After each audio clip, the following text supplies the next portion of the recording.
Well, if you haven't heard yet, we're moving. There's a lot that goes into moving. We've got a lot of equipment sitting around, and we made a pretty big boo-boo today. We only brought one key with us for all the equipment that we've got. But thankfully, it's a set of these. So we've talked to you a lot. You've seen it on Facebook the last couple weeks about these AVANTs, what they can lift, what they're capable of. But today we're gonna put them to the test a little bit. We're gonna see if with this one key we can load up just about everything on the property, ship it over to Outlook, and get ready for our big open date next month. So I guess all that's left to do is get to work.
Come on, guys, we're an equipment dealership. Do you really think we've only got one set of keys? We just wanted to see what these things could do. So if you're interested in what more of these AVANTs can do, make sure you check out our other videos, guys.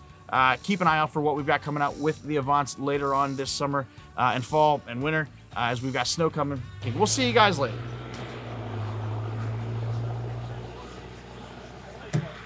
Like, I just want to sit here and talk and talk and talk. Like, you just need to say goodbye and